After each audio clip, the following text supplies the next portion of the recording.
ನೀವೊಬ್ಬ ನಿರ್ದೇಶಕರಾಗಿರೋದ್ರಿಂದ ಮಗಳಿಗೆ ಏನಾದ್ರು ಪ್ಲ್ಯಾನ್ ನಿರ್ದೇಶನ ಮಾಡಬೇಕು ನೀವೇ ಅಂತ? ನಾನು ಸದ್ಯಕ್ಕೆ ಈಗ ಜಡೇಶ್ಗೆ ಸರೆಂಡರ್ ಆಗಿದ್ದೀನಿ. ಅಪ್ಪ ನನ್ನ ಚೆನ್ನಾಗಿ ಕೆಲಸ ಮಾಡಿಸೋ ಕರ್ಕೊಂಡೋಗಿ ಅಂತ ಸತ್ಯಪ್ರಕಾಶ್ ಸರ್ಗೆ, ಸೂರಜ್ ಅವ್ರಿಗೆ ಹೇಳ್ತಾ ಇದ್ದೀನಿ, ಶೂಟಿಂಗ್ ಕಳಿಸಿ ನನ್ನ ಜಲ್ದಿ ಅಂತ. ನಾನು ಮೋನಿಕಳ ತಂದೆ ಆಗಿರ್ತೀನಿ, ರಿತನ್ಯಗೆ ತಂದೆ ಆಗಿರ್ತೀನಿ. ನನ್ನ ಹಿಂದೆ ಒಂದಷ್ಟು ವಿಷಯಗಳಿರುತ್ತೆ, ಅದನ್ನು ಸ್ಕ್ರೀನ್ ಮೇಲೆ ಎಲ್ಲ ಹೇಳ್ತೀವಿ. ದಯಮಾಡಿ ತಾವು ಬನ್ನಿ, ಆವತ್ತು ನಿಮ್ಮ ಕಾಲಿಗೆ ನಮಸ್ಕಾರ ಮಾಡಿ ಪಾದ ಪೂಜೆ ಮಾಡಿ ಕುಣಿಸ್ಕೊಂಡು ತೋರಿಸ್ತೀವಿ. ಆದಮೇಲೆ ಸೆಕೆಂಡ್ ಇಯರ್ ಶುರುವಾಗಿರೋ ಥರ ನಿಮ್ಮ ಲೈಫಲ್ಲಿ, ಸೊ ಒಂದು ಕ್ಯಾರೆಕ್ಟರ್ ಮೇಲೆ ಹಿಡ್ತಾ ಇರಬೇಕು, ಈ ಥರದ್ದೇ ಕ್ಯಾರೆಕ್ಟರ್ ಮಾಡಬೇಕು ಅನ್ನೋದು ನೀವೊಂದು ಡಿಸಿಷನ್ ತಗೊಂಡು ಭೀಮಕ್ಕೂ ಬಂದ್ರಿ. ಈಗ ಭೀಮದಿಂದ ಪ್ರೊಡಕ್ಷನ್ ನಂಬರ್ 2ಗೆ ಅದು ಗೊತ್ತಾಗಿಲ್ಲ, ಅದು ರಿವೀಲ್ ಆಗಿಲ್ಲ ಇನ್ನು ಭೀಮದ್ದು. ಅದಾದಮೇಲೆ ಈ ಕ್ಯಾರೆಕ್ಟ್ರಲ್ಲಿ ಎಷ್ಟು ಹಿಡಿತಾ ಇರುತ್ತೆ, ಜೊತೆಗೆ ನಿಮ್ಮ ಪ್ರಿಪರೇಷನ್ ಎಷ್ಟು ಸ್ಟ್ರಾಂಗ್ ಆಗಿದೆ ಅಂತ ಹೇಳಿ? ಜಡೇಶ್ ಅವ್ರು ಮಾಡ್ಕೊಂಡಿರೋ ವಿಷಯನೇ ತುಂಬ ಗಂಭೀರವಾಗಿರುತ್ತೆ ಕೆಲವು ಜಾಗದಲ್ಲಿ. ಅಂದರೆ ನಾನೇನು ಹಿಂಗೆ ಕೂತಿದ್ದೀನಿ, ನೀವು ಅದನ್ನು ನನ್ನ ಆ ಥರ ನೋಡೋಕ್ಕಾಗಲ್ಲ ಸ್ಕ್ರೀನ್ ಮೇಲೆ. ಅದೇ ಡಿಫ್ರೆನ್ಸ್. ಅಂದರೆ ಜಡೇಶ್ ಅದಕ್ಕೆ ವಿಶೇಷ ನನಗೆ.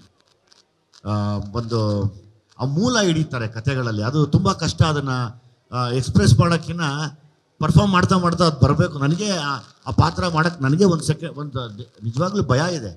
1-2 ದಿನ ಬೇಕು ಅದಕ್ಕೆ ಪಿಕಪ್ ಆಗೋದಕ್ಕೆ. ನಾನು ಹೇಳಿದ್ದೀನಿ, ಚಿಕ್ಕದೆಲ್ಲ ನನ್ನ ಮಾಡಿಸ್ಕೊಂಡು ಕರ್ಕೊಂಡು ಹೋಗಪ್ಪ, ಒಂಚೂರು ಇನ್ವಾಲ್ವ್ ಆಗಬೇಕು ಕ್ಯಾರೆಕ್ಟರ್ ಒಳಗಡೆ. ಮೋನಿಕಾ ಹೆಸರು ರಿತನ್ಯ ಅಂತ ಬದಲಾಯಿಸಿದ್ದು ಯಾಕೆ ಸರ್? ನೀನು ಹೇಳ್ಬೇಕಮ್ಮ ಯಾಕೆ? ನಾನು ಮೋನಿಕಾ, ನನ್ನ ತಂಗಿ ಮೋನಿಶಾ. ತುಂಬ ಎಲ್ಲರಿಗೂ ಒಂದು ಕನ್ಫ್ಯೂಷನ್ನು, ನನಗೆ ಮೋನಿಶಾ ಅಂತ ಕರೆಯೋರು, ಅವಳಿಗೆ ಮೋನಿಕಾ ಅಂತ ಕರೆಯೋರು. ನಾವು ನೋಡಿದ ತಕ್ಷಣ ಅಯ್ಯೋ ಇದನ್ನ ನಿನ್ನ ಹೆಸರು ಹಾಕಿದ್ದಾರೆ ನನ್ನ ವಿಡಿಯೋಗೆ ಅಂತ ಆ ಥರ ಮಾತಾಡ್ಕೊಳ್ತಿದ್ವಿ. ಸರಿ, ಆ ಕನ್ಫ್ಯೂಷನ್ ಇರಬಾರ್ದು, ಒಂದು ಕ್ಲಿಯರ್ ಆಗಿರಲಿ ಅಂತ ಹೇಳಿ ನಾವು ಈ ಹೆಸರನ್ನ ಸೆಲೆಕ್ಟ್ ಮಾಡಿದ್ವಿ. ವಿಜಯ್ ಸರ್, ನಿಮ್ಮ ಗೆಟಪ್ ಇದೇ ಥರ ಇರುತ್ತಾ ಸಿನಿಮಾದಲ್ಲಿ? ಇಲ್ಲ, ಈ ಥರ ಇರಲ್ಲ. ಹಿಂಗೆ ಇಡಬೇಡಿ ಸರ್, ಏನಕ್ಕೆ ಅಂದರೆ ನೀವು ಅಣ್ಣ ತಂಗಿ ಥರ ಕಾಣಿಸ್ತೀರಾ ಈ ಗೆಟಪಲ್ಲಿ ಇದ್ಬಿಟ್ಟು.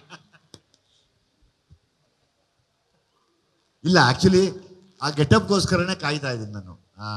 ಶೂಟಿಂಗ್ ಶುರು ಮಾಡಿದ ತಕ್ಷಣ ಆ ಗೆಟಪ್ಪಲ್ಲಿ ಇರ್ತೀನಿ ನಾನು. ಚೇಂಜ್ ಮಾಡ್ತೀನಿ, ಇಷ್ಟರಲ್ಲಿ ಲುಕ್ ಚೇಂಜ್ ಮಾಡ್ತೀನಿ.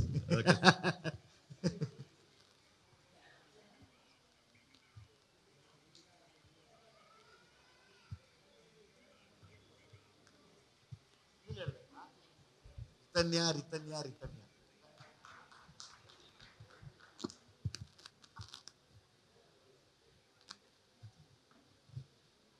ಬಂದಿರುವಂಥ ಎಲ್ಲ ಸಿನಿಮಾದ ಹಿರಿಯರೆಲ್ಲ ಹಿಂದೆ ಕಡೆ ಕೂತ್ಕೊಂಡಿದ್ದೀರಾ, ಮಾತಾಡ್ತಾ ಇದ್ದೀರಾ. ಎಲ್ಲ ಮುಗಿಲಿ ಅಂತ ನಾವು ನೋಡ್ತಾ ಇದ್ದೀವಿ. ನಿಮ್ಮೆಲ್ಲರ ಆಶೀರ್ವಾದ ತಂಡದ ಮೇಲಿರಲಿ, ನಿಮ್ಮ ಸಹಕಾರ ಇರಲಿ.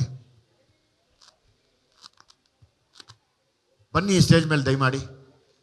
ಸರ್ ಬನ್ನಿ, ಒಂದು ಹೆಜ್ಜೆ ಬನ್ನಿ. ಯಾಕೆ ಬನ್ನಿ ಬನ್ನಿ ಬನ್ನಿ ಬನ್ನಿ ಬನ್ನಿ ನಾನೇ ಬರಲ್ಲ ಆ ಕಡೆ?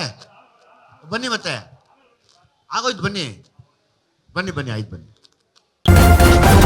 ನ್ಯೂಸ್ ಫಸ್ಟ್, ನಿರ್ಭೀತಿಯಿಂದ ನಿಮ್ಮ ಪರವಾಗಿ.